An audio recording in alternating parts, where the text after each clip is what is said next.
जय राधा माधवा कुंज बिहारी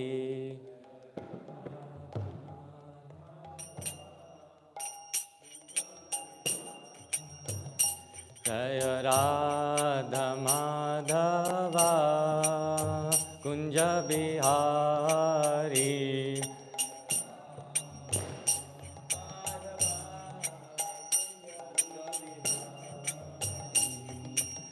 गोपी जन वल्लभा गिरिवरधारी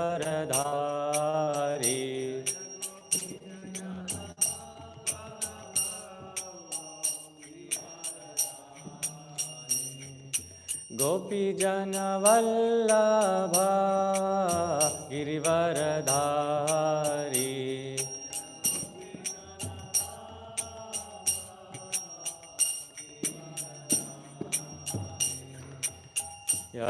यशोदानंदन ब्रज जन रंजन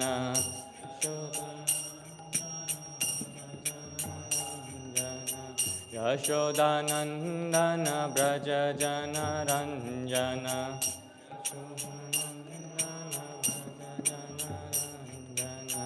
यमुना तीरावनचारी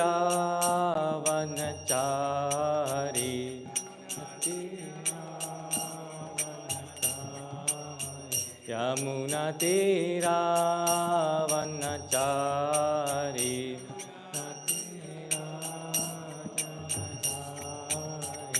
जय राधा माधवा कुंज बिहारी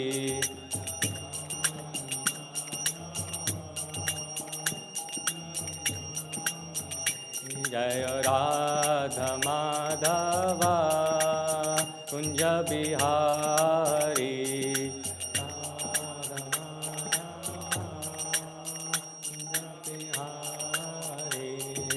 गोपी जन वल्लभा गिरिवरधारी गोपी जन वल्लभा यशोदनंदन ब्रज जन रंजन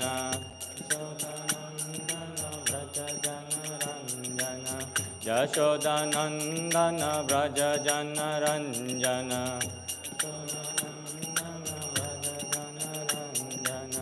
यमुना तीरावनचारी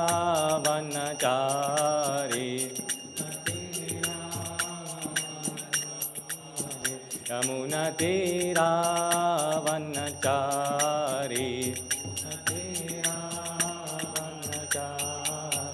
जय राधा माधवा कुंज बिहारी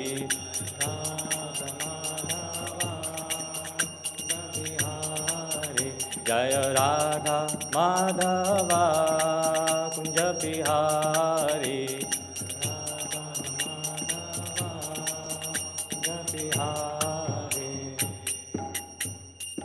जय ओम विष्णुपाद परमहंस परिव्राजकाचार्य अष्टोत्तर शत Shri Srimad his divine grace AC Bhaktivedanta Swami शिल प्रभुपाद की जय ओम विष्णुपाद परमहंस परिव्राजकाचार्य अष्टोत्तर शत Shri Srimad his divine grace AC Bhaktivedanta शिल भक्ति सिद्धांत सरस्वती गोस्वामी महाराज शिल प्रभुपाद की आनंद कोटि वैष्णव वृंद की नामाचार्य शिल हरिदास ठाकुर की प्रेम से कहो श्री कृष्ण चैतन्य प्रभु नित्यानंद श्री अद्वैत गदाधर शिवासादि गौर भक्त वृंद की श्री श्री राधा कृष्ण गोप गोपीनाथ श्याम कुंड राधा कुंड गिरी गोवर्धन की श्री वृंदावन धाम की मथुरा धाम की श्री जगन्नाथपुर क्षेत्र धाम की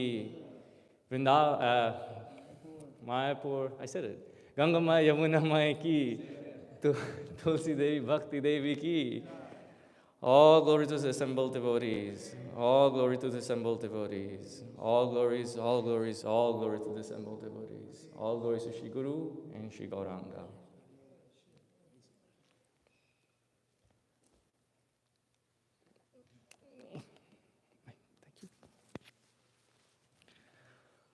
Om Namo Bhagavate Vasudevaya.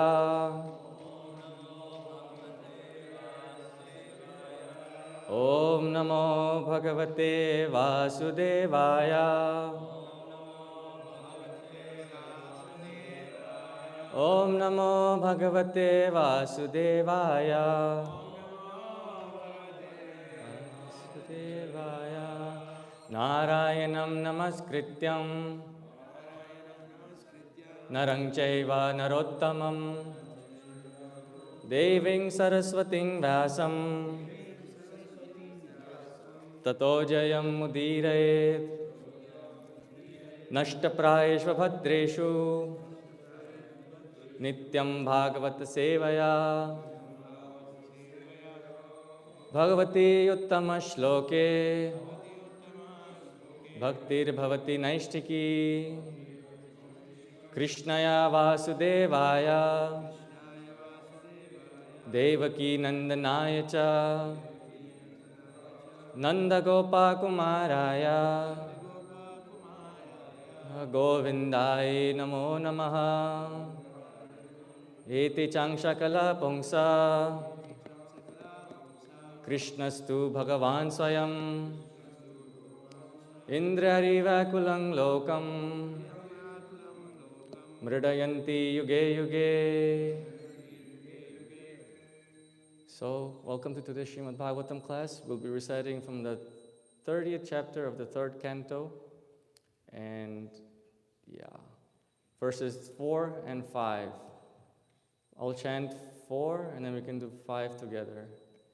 Janturvai bhava etasmin yang yang yonim anubrajet tasyang tasyang salabhate nivritting na virajyate. Translation: the living entity, in whatever species of life he appears, finds a particular type of satisfaction in that species, and he is never averse to being situated in such a condition. Purport by His Divine Grace, A.C. Bhaktivedanta Swami Srila Prabhupada. The satisfaction of the living entity in a particular type of body, even if it is most abominable, is called illusion. A man in a higher position may feel dissatisfaction with the standard of life of a lower grade man, but the lower grade man is satisfied in that position because of the spell of Maya, the external energy. Maya has 2 phases of activities. One is called prakshepatmika and the other is called avaranatmika. Avaranatmika means covering and prakshepatmika means pulling down. In any condition of life, the materialistic person or animal will be satisfied because his knowledge is covered by the influence of Maya. In the lower grade or lower species of life, the development of consciousness is so poor that one cannot understand whether he is happy or distressed. This is called avaranatmika. Even a hog who lives by eating stool finds himself happy, although a person in a higher mode of life sees that the hog is eating stool. How abominable that life is. Once again, the translation. The living entity, in whatever species of life he appears, finds a particular type of satisfaction in that species, and he's never averse to being situated in such a condition. Is it up on the screen? Narakastopi dehang vai na pumang staktum ichchati narakyang nivritau satyam devamaya vimohitah. Narakastopi dehang vai na pumang staktum ichchati narakyang nivritau satyam devamaya vimohitah. Narakastopi dehang vai na pumang staktum ichchati narakyam nivritau satyam devamaya vimohitah. Please chant. Narakostipi deham vai tyaktumichati. Narakyang nivritau satyam. Devamaya vimohita. Narakastopi deham vai. Deham vai. Staktumichati. Napumans tyaktumichati. Narakyam nivrito satyam. Narakyam nivritau satyam. Maya vimohitaha. Devamaya vimohitaha. Narakastopi deham vai. Narakastopi deham vai. Napumam staktumichati. Namumam staktumichati. Narakyam nirvitau satyam. Narakyam nivrito satyam. Devamaya vimohitaha. Devamaya vimohitaha. Keep chanting. Everyone has to chant. Because there's 10 of us here. And Prabhupada used to chant 10 times.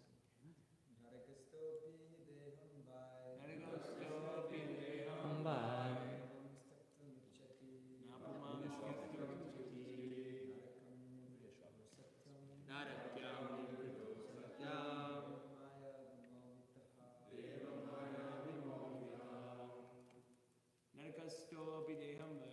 Narakostopi deham vai. Napumang tyaktumichati. Narakyang nivritau satyam. Devamaya vimohitaha. Narakostopi deham vai.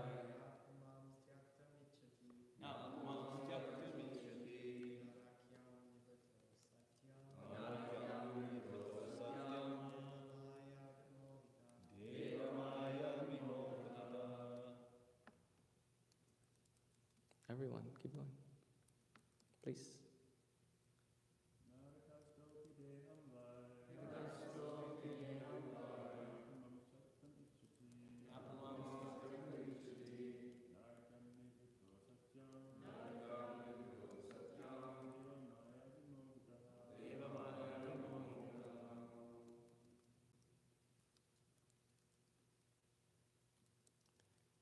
Mataji's.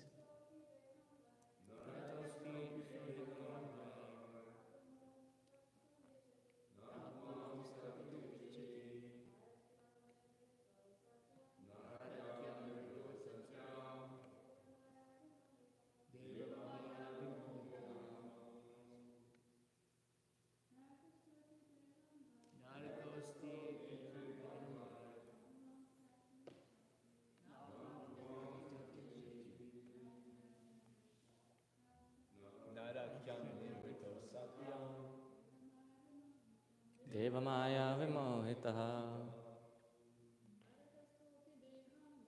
Narakastopi deham vai. Napumang tyaktumichati.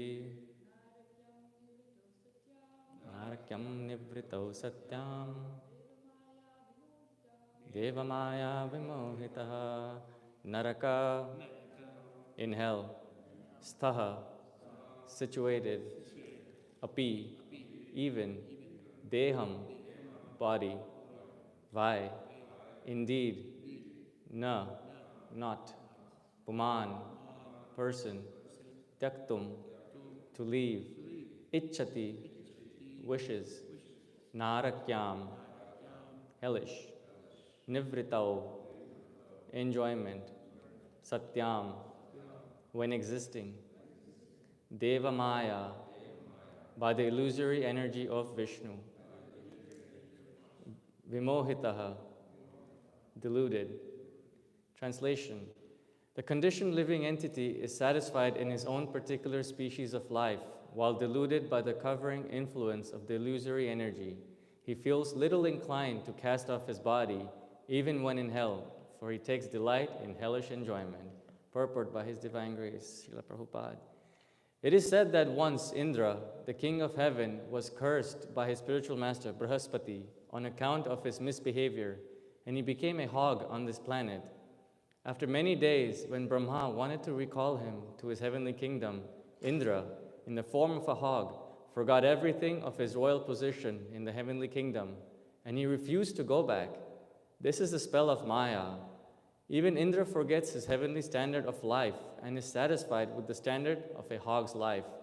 By the influence of Maya, the conditioned soul becomes so affectionate towards this particular type of body that if he is offered, give up this body and immediately you will have a king's body, he will not agree. This attachment strongly affects all conditioned living entities. Lord Krishna is personally canvassing, give up everything in this material world. Come to me and I shall give you all protection. But we are not agreeable. We think, we are quite all right. Why should we surrender unto Krishna and go back to his kingdom? This is called illusion or Maya. Everyone is satisfied with his standard of living, however abominable it may be. Om ajnanatimidandhasya jnananjana shalakaya chakshurunmilitam yena tasmai shri gurave namaha. Shri Chaitanya Manobhishtam Sthapitam Yena Bhutale Swayam Rupa Kadamahyam Dadati Swapadantikam Vandehang Shri Gurun Shri Yuta Padakamalam Shri Gurun Vaishnavangscha Shri Rupam Sagrajatang Sahagana Raghunatang Vitang Tang Sajivam Sadvetam Savadhutam Parijana Sahitam Krishna Chaitanya Devam Shri Radha Krishna Padang Sahagana Lalita Shri Vishakhang Vitangscha He Krishna Karuna Sindho Dinabandho Jagatpate Gopesha Gopika Kanta Radha Kanta Namastute Tapta Kanchana Gaurangi Radhe Vrindavaneshwari Vrishavanu Sute Devi Pranamami Hari Priye Vanchakalpatarubhyascha Kripa Sindhu Bhayevacha Patitanang Pavanebhyo Vaishnavebhyo Namo Namaha Jai Shri Krishna Chaitanya Prabhu Nityananda Shri Advaita Gadadhara Shivasadi Gaura Bhakta Vrinda Hare Krishna Krishna Krishna Hare Hare Hare Rama, Rama Rama, Hare Hare, Hare Krishna, Krishna Krishna, Hare Hare, Hare Rama, Rama Rama, Hare Hare, Hare Krishna, Krishna Krishna, Hare Hare, Hare Rama, Rama Rama, Hare Hare. Thank you all for attending today's Bhagavatam class. Before I start speaking, I seek the blessings of all the assembled Vaishnavas. You're all my seniors, and without your blessings, I will not be able to speak properly, so please grant me that I may speak something in the line of Guru, Sadhu, and Shastra.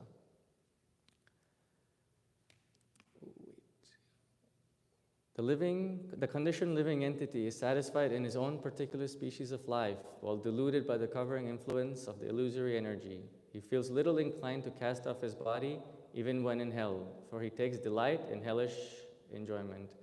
And the one before that, the living entity, in whatever species of life he appears, finds a particular type of satisfaction in that species, and he's never averse to being situated in such a condition.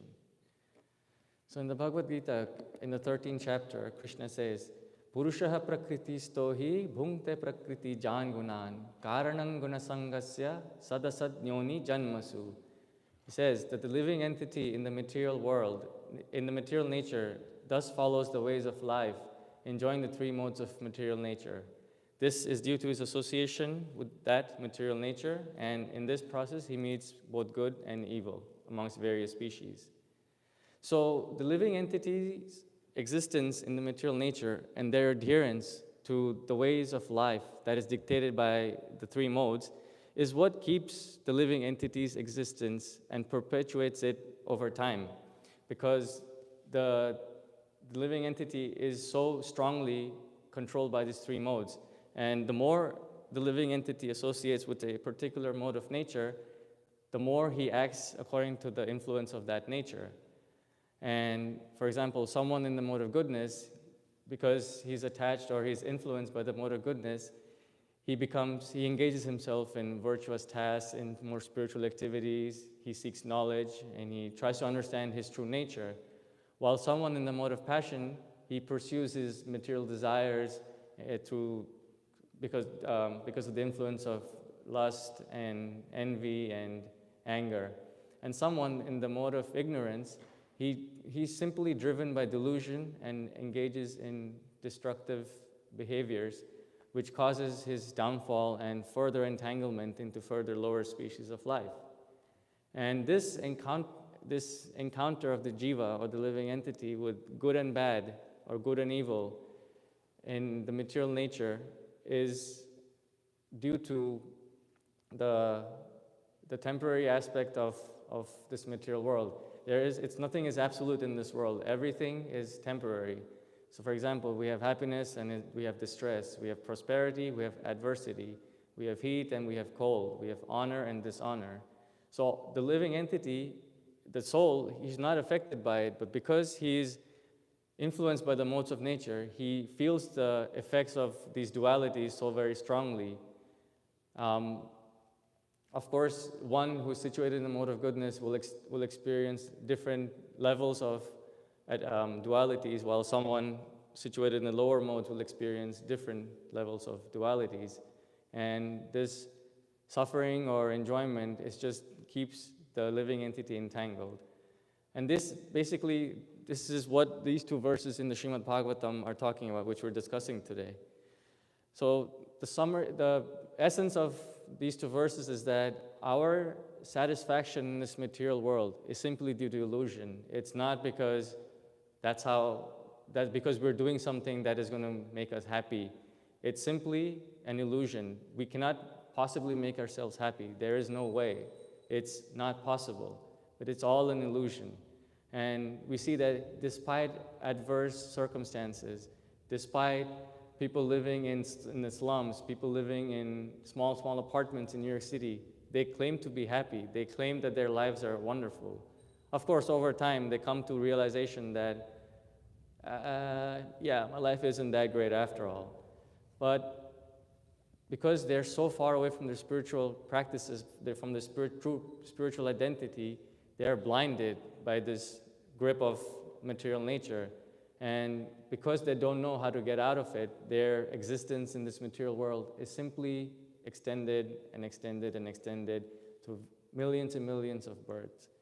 So this illusion, the Śrimad Bhāgavatam provides numerous examples of how a certain living entity or a character in the Bhāgavatam was captured to this illusory power of the material nature.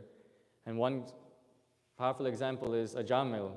He was born into a Brahman family. He was a very genuinely and devoted Brahman boy who practiced his practices very strongly and he was always focused. He never let the material nature or the modes of nature affect him.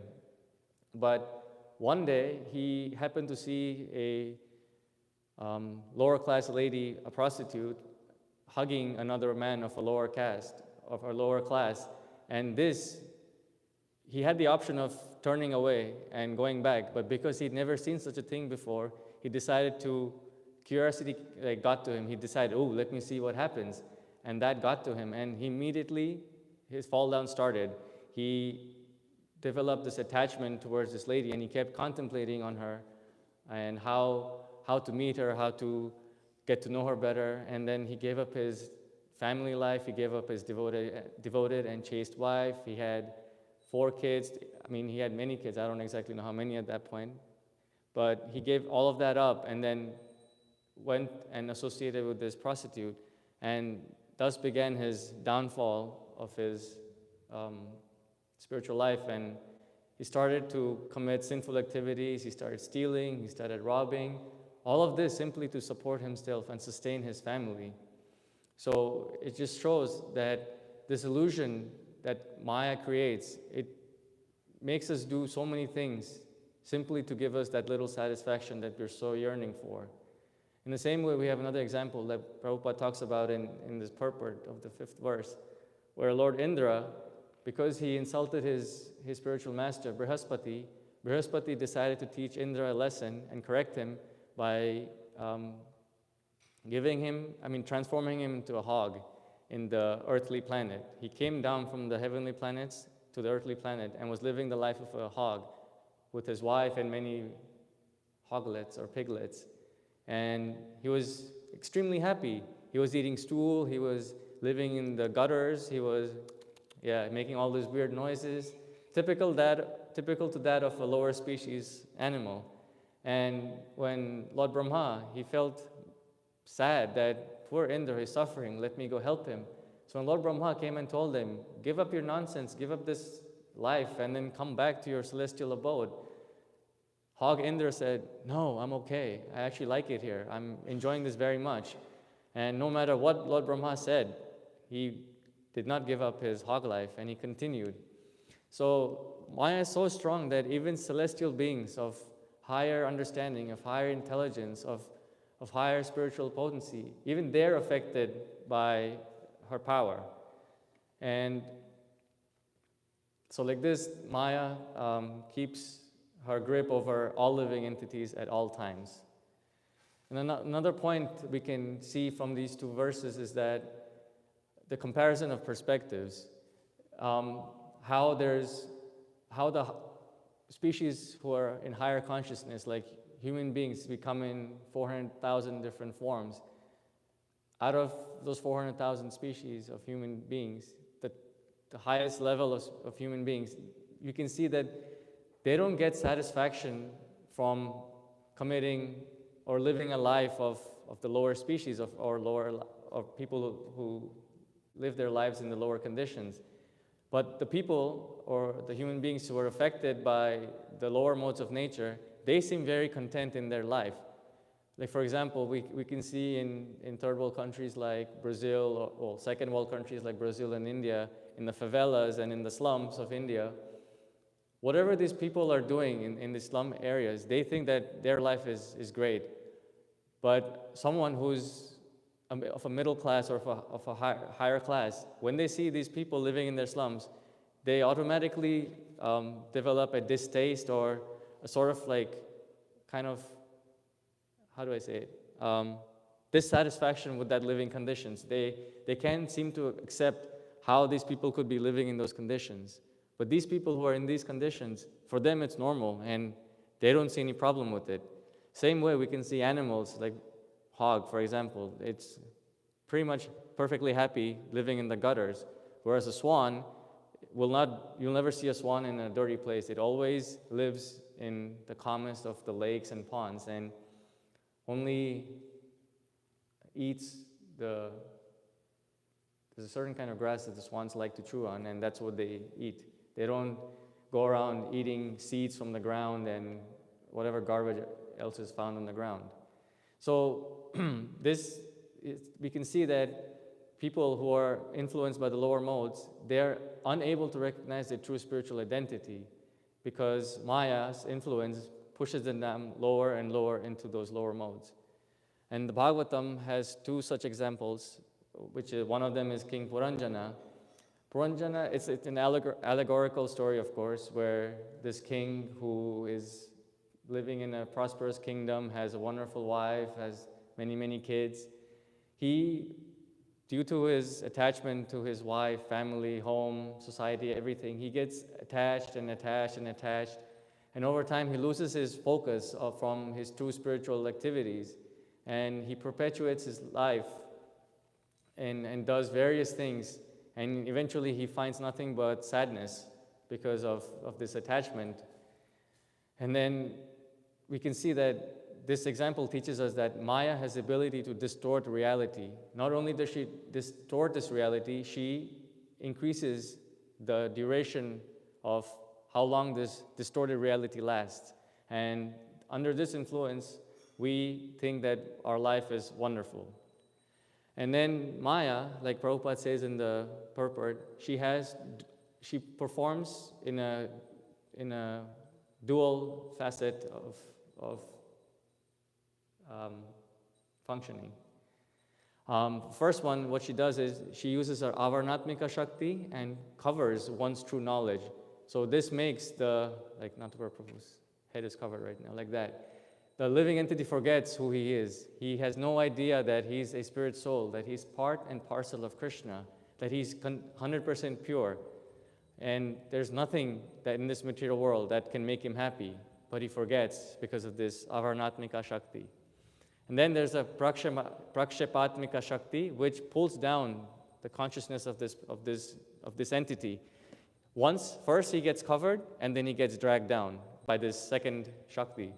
And the more one is covered, the further one is pulled down. It's, what's that word? They're directly proportional to each other. Yeah, so the more one partakes in activities in the mode of ignorance, the lower and lower he'll be attracted by that and influenced by the mode of ignorance. And what these two energies, simply their only two tasks is to make the living entity understand that, not understand, but convince him that whatever he's doing will give him happiness.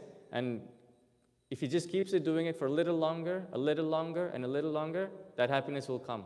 It never comes, but because it's covered, the living entity doesn't understand that happiness will never come because of that covering. So, directly proportional, yeah.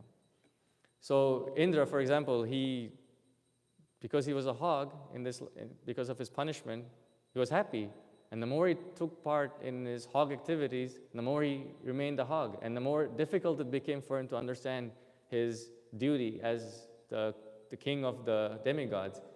And even Brahma was unable to convince him with his four heads and a body full of intelligence.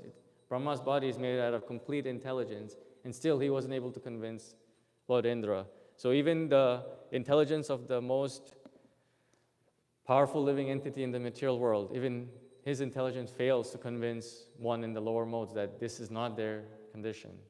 So we can see this when we go out to preach to people and we try to convince them to take a book or partake in Harinam. We see them that they're simply not interested. They'll do everything else. They'll smoke a cigarette right beside us. They'll eat a pizza. They'll shout at us. They'll give us some nice remarks. They'll congratulate us, but they won't partake because of this avarnatmika shakti and the prakshepatmika shakti of Maya. And because of these two shaktis, the materialistic satisfaction of the conditioned souls simply increases time and time, again and again. And this leads them to find temporary satisfaction in the most abominable conditions of life. And over time, what this does is it affects, like for devotees, if a devotee is not keeping up his sadhana, if a devotee is unable to follow the proper principles, the four regulative principles, if he's not chanting his rounds, if he's not reading his supposed quota of reading Prabhupada's books, then over time, Maya will affect his spiritual progress. And she's so cunning and she's so swift and so like a fox. They come out of nowhere, or like those predators who hunt their prey from a distance. All of a sudden they'll appear and then they'll chase them down, and then that's it, gone in a few seconds. Like that, Maya gets us. But because of her inattention, because of her inattentiveness, we are captured by Maya's grip. But pure devotees, or devotees who have a very strong sadhana, who follow their morning program, who follow the instructions of their guru, of Prabhupada, of their senior Vaishnavas, of Krishna, they are not affected by these dualities, but they're not affected by the grip of Maya. They're not affected by the two Shaktis of Maya. Like Prahlad Maharaj, no matter what his father did to him, because of his constant meditation on Lord Vishnu, he was unaffected by elephants trampling him, by him being thrown into oil, burning oil, by being beaten by the guards, by scorpions, snakes, and all kinds of hellish conditions. Prahlad was not affected. He was completely focused on Vishnu. He was in samadhi. And because of this samadhi, Lord Nrsimhadev protected him. And we can see how Srila Prabhupada also, before coming to America, he was struggling in India to preach Krishna consciousness because no one was interested in this process of Krishna consciousness. He he started the League of Devotees in Jhansi.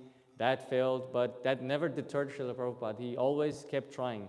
He always believed that, yes, this plan has failed, but Krishna has another plan for me. And on the contrary, materialists are like, okay, this plan failed, I'm going to try again. I'm going to keep trying. But that keep trying of a materialist and Prabhupada's keep trying, Krishna has another plan for me, are completely different. They may look the same to us, but they're completely different. It's like that example of in the Bhāgavatam where the passing of a devotee and the passing of a non-devotee, whoever considers it to be the same, are completely misled. So in the same way, if we consider a pure devotee's efforts to preach Krishna consciousness and a materialist's effort to increase his money, his pride, and all these other things, those are completely different. And Maya will make sure that this person will keep trying in that, and Yoga Maya will make sure that this devotee, or in our case Prabhupada, he will succeed according to Krishna's plan. And after coming to America, he went to Butler first, and then he stayed there for a month. He was living with the Agarwal family, and the wife was cooking meat. But he never got influenced by any of that. He simply kept to his Krishna consciousness. He stayed at the YMCA, then he would come back to the house for lunch. He would cook with her, he would teach her how to cook, and all these things. So instead of being affected by her mode of ignorance, he brought her up to the mode of goodness and showed her what spiritual life is all about and how to practice Krishna consciousness. Although she never took to it, he still nevertheless gave her that association of his wonderful spiritual practice. And then when he came to New York, he started with Dr. Mishra's apartment in Riverside Drive. Even though Dr. Mishra was talking all this atheistic philosophy of the impersonalist philosophy of being same with God and all these nonsenses, Prabhupada was never affected by any of that. He stayed strong in his Krishna consciousness, and he was so powerful and so potent that Dr. Mishra was getting agitated, and he had to move Prabhupada from Riverside Drive to 72nd Street apartment in his yoga studio by Central Park. And there, Prabhupada was given a room, but that room didn't have any bathroom, so he had to go back to Riverside Drive every day for his bodily needs. But Prabhupada never gave up. Every single day, he struggled to walk in the cold, in the winter, in the snow. Like there's pictures in the Lilamrita where you can see the snow up to here, and someone has shoveled away. But Prabhupada is simply walking in his rubber shoes, and those rubber shoes are actually in Prabhupada's room outside this temple room.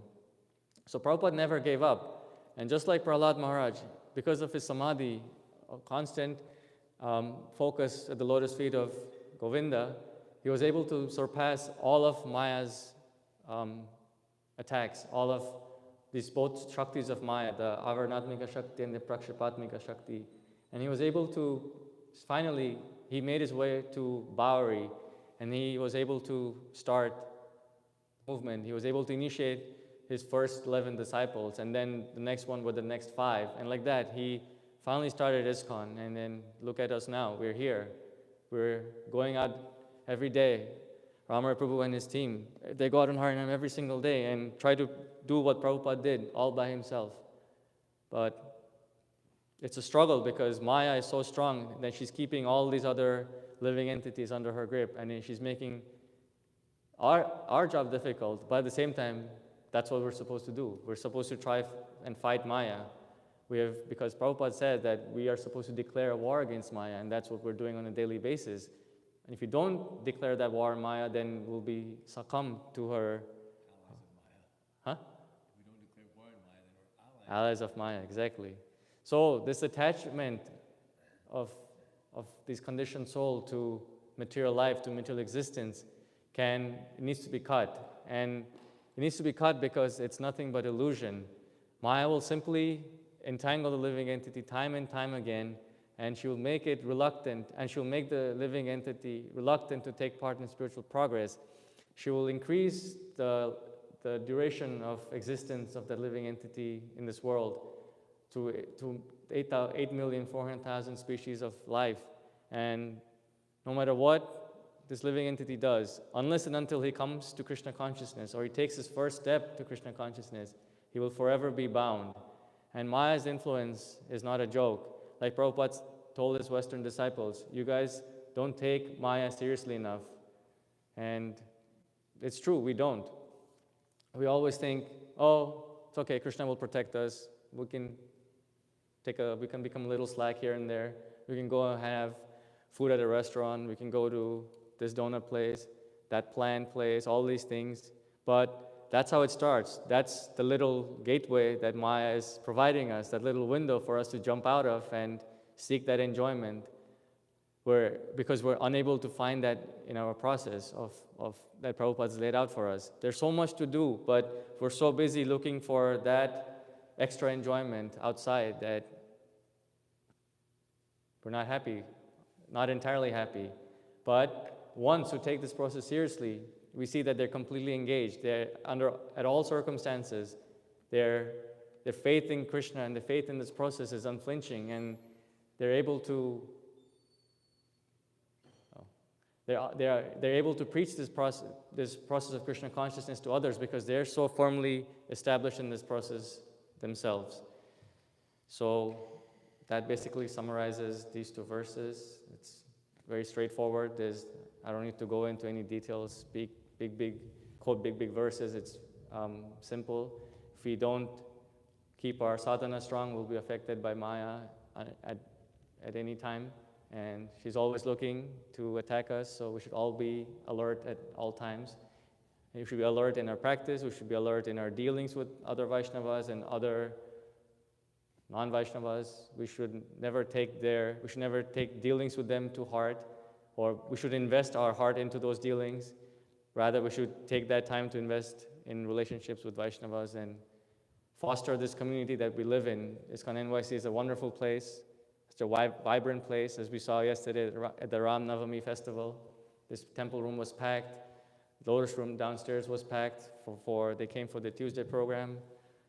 So we just have to keep at it. And over time, Radha Govinda will provide everything that we need to expand their temple and bring in more people. Thank you very much. Hare Krishna. Any questions? Any comments, any realizations, any stories you want to share? In the second verse they were reading, it was talking about how living entities refuse to, they don't want to give up their bodies, even though they're in hell, because of like having hellish enjoyment. It kind of just made me like, what came to my mind was just like, okay, this is like hell, at least in some ways. Yeah. Everyone's just, even if someone thinks they're in the so-called high body, they're just accepting the lower thing and refusing to give it up because they're used to it. But the mind is so powerful that whatever situation you can get to, you can just adjust to eventually and think that that's normal, that's good. Yeah. Like, our minds are so fickle and so weak that they're strong. Mind is very strong, but at the same time, it's so weak. Like, when I went to Vrindavan, I got food poisoning for some reason, and the last 4 days of the trip, because I was sick, my mind was like, you're sick, why you have to go to morning program? Just take it easy. And I slept the whole day, and I slept another whole day.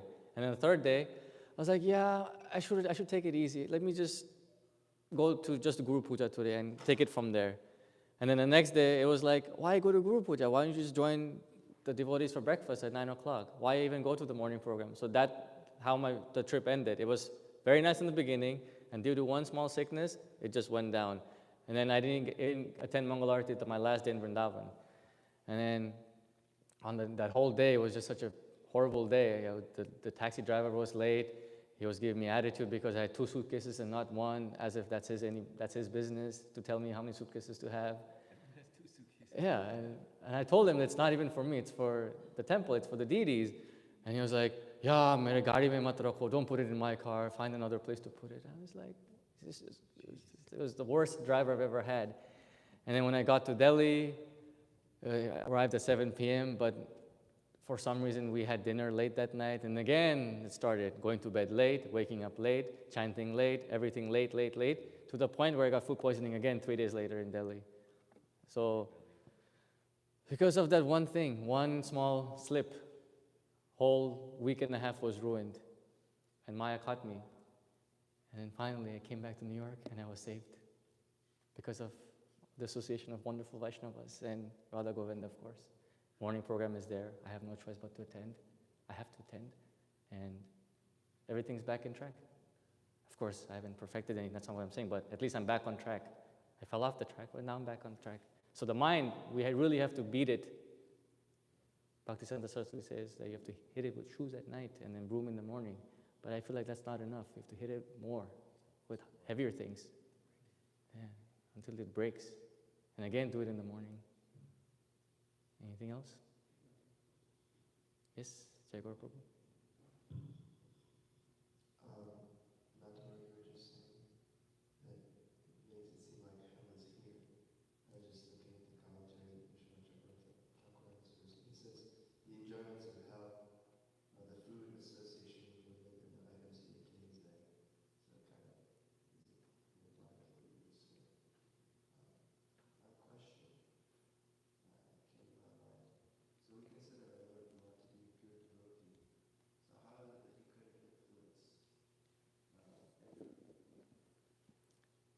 That's because of the pleasure potency of Krishna, who creates all these pastimes. If this pastime wasn't created, someone had to be chosen for this particular pastime, and Krishna chose Lord Brahma. The Lord Brahma also stole the calves of Krishna and the cowherd boys. How dare he do that? But then he offered such wonderful prayers in the next chapter. He does something silly, goes against his adhikar, and then based on his same adhikar, he offers wonderful prayers that form the basis of so many of Srila Prabhupada's purports, so many of Srila Prabhupada's verses that he recited over and over again, like Gyane Prayasa Mudapasya Namantaiva, and so many similar verses like that. Because, at least this is what I think, that because of that pastime by Lord Brahma, such a wonderful, Krishna could do such wonderful things to please the gopis, the elderly gopis, the cows, because they wanted to feed Krishna their milk. So Krishna did that, give them that opportunity to serve him for a whole year. But for Brahma, that was a moment's foolishness. But for these Vrajavasis and for the cows, it was a year long of satisfaction of pure bliss. In the same way, if what was your example that you asked in the question? I was speaking about the pastime. Pastime. Yeah. Yeah. So Indra also, like, there's times where he's challenged Krishna, but at the same time, he fights for Krishna, represents the demigods. He fights the asuras in the Samudra Manthan Leela, where he's churning of the milk ocean to produce all these things to get the nectar of immortality. And there's a demigod, he's a perfect devotee there. Then at the same time, he's doing these things. So we should not, and also these are happening over different kalpas. It's not the same Indra every single time. So you have to see it's like a post. Like, for example, it's like a manager of a company will behave in such a way, and then when he's replaced by another manager, he'll behave in a different way. So each of these Indras, they're not the same Indra. So one Indra has a different mentality or different way he sees Krishna consciousness, and then another Indra will see Krishna consciousness in a different way. He'll try to argue with Krishna. Another Indra stole the horse of King Prithu 99 times. He kept stealing it. He was adamant that he will take it. And then he did it so many times until King Prithu said, you know what, it's okay. Lord Brahma had to come convince Lord Prithu, stop. It's okay, let it go. And then Indra stopped. And then he felt bad. I should have not done this. I shouldn't have been jealous that you were taking my sacrifices, overtaking me in the number of sacrifices. So these are all pastimes that are created by the pleasure potency of the Lord to teach us lessons. We shouldn't judge Lord Brahma or Lord Indra because it's not always the same Lord Brahma and the same Lord Indra. It's actually the same Lord Brahma, but not always the same Lord Indra. So we should see it from that. Yeah, from a different perspective. Yeah. Like, we should never be too hasty to judge another Vaishnava. One time, after Bhāgavatam class, Gaurav Maharaj was walking down the stairs with some devotees, and one devotee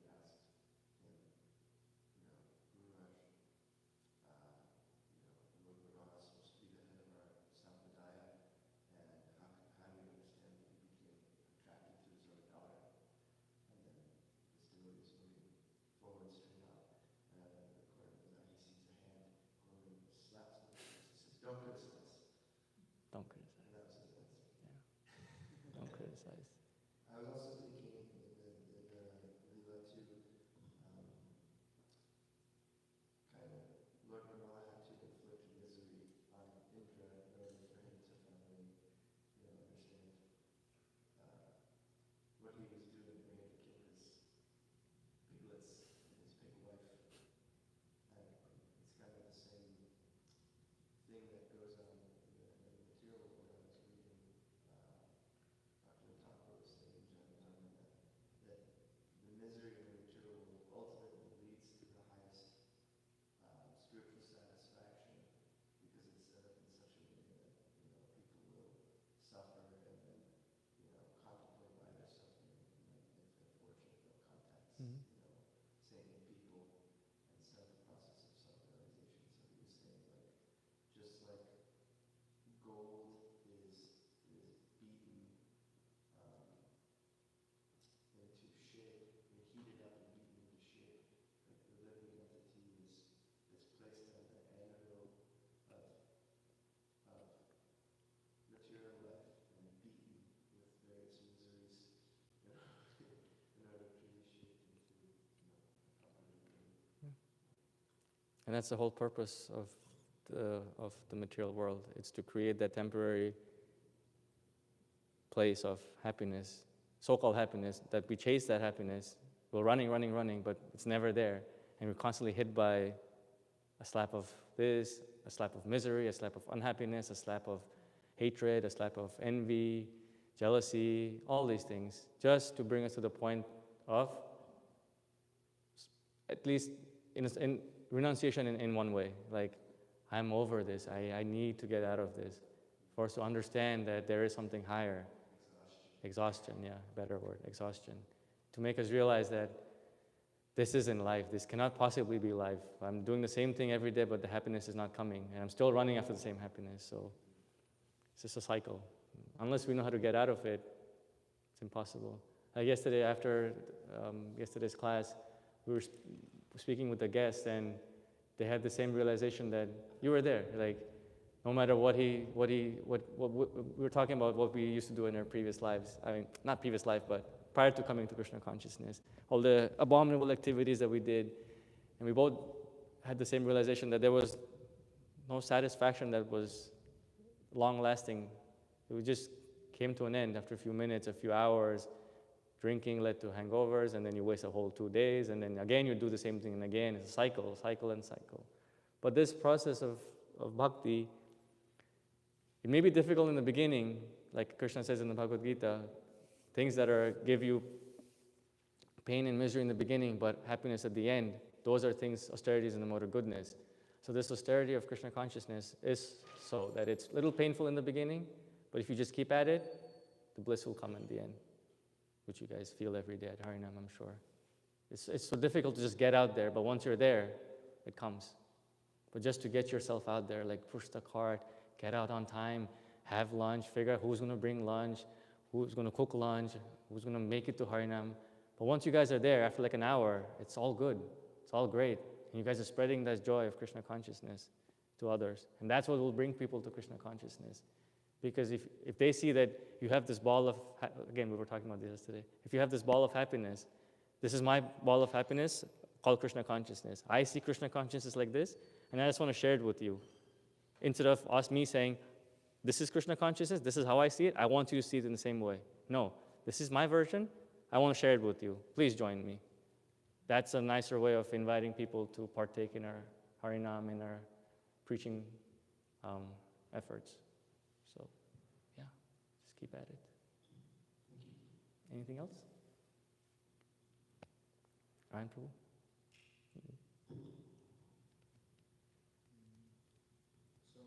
Sometimes we see that, we actually realize, oh, this is hellish enjoyment that I can enjoy. And then they'll give it up. And even in the more subtle ways, as the devotees will start to give up more and more different, habits that we understand are part of our material mentality. But then we'll also return to them again later.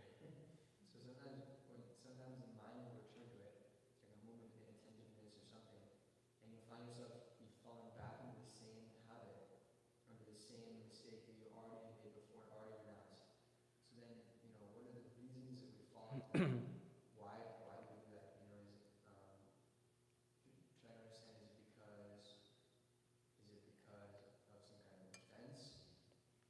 Could you say that it's because of committing offenses in the process of bhakti? That we're not getting enough taste for the actual process of bhakti? How would you explain that? That offenses part will always be there. If anything in bhakti that's going wrong is simply because of offenses. That reason is always there. But to your particular question about sometimes we start something and then we like, it's like a New Year's resolution kind of thing, right? Where we realize that we have to change something. We start it, put efforts in, but then again, over time, it goes away. First thing that comes to my mind is the 12-year anniversary of Harinam. You guys are 12 years old now. This team is 12 years old. Why? How? How is it 12 years old? How have you made it so far? Because of the determination of Ramar Prabhu, right? Because why? Why? How does he have that determination? It's not his mind. It's his heart. His heart is completely invested in it. His mind, it doesn't matter what the mind says. It's the heart. Once you're convinced at heart, it's like that verse in Bhagavad Gita where senses, mind is superior to the senses, intelligence is superior to the mind, and above intelligence is the soul. Same way, the soul resides in the heart. So if your heart is invested in something, if your heart is convinced that this resolution that I will take upon, if I fully believe in it with my heart, only then will I be able to follow through it. But if I just think of it like, yeah, I'm going to start this new resolution of not eating sweets for like a month, you'll do it for a few days, and then you'll be like, the mind will tell you, but today is that festival, like I can break that fast today. And that's how it starts, because you're still in the mental platform. But when you take it to the spiritual platform, where your heart is invested, then the determination will come automatically. Your heart, once its heart is convinced, that's it. So, for example, we see in our day-to-day lives where a couple, for example, they go through a breakup, and then it's like this awkward phase where it's like, yeah, but it was so nice. I'm attached. I have so many memories. And then the other person's like, yeah, I don't feel the same. I'm sorry, I'm out. But this other person is still attached because their heart is still invested. But this person's heart is gone. It's like not invested in this relationship anymore. So unless this person's heart is out of this relationship, only then will he or she stop feeling that bitterness and sadness. So our heart, we have to really convince our heart that what we're doing is good, is beneficial, it's utmost necessary. Like this, chanting my rounds in the morning is necessary. It doesn't matter what happens. Doesn't matter if I have to go do this service. Doesn't matter if I have to drive someone at 6 in the morning. I will wake up earlier and chant my rounds. That determination has to be there. That dhrida vrataha has to be there. Simply thinking with the mind, oh, today I will do this, and tomorrow I'll do that, and the next day I'll do this. Mental plans don't work. Those plans have to put into affirmative actions that can be channeled, that can be supported with affirmative actions.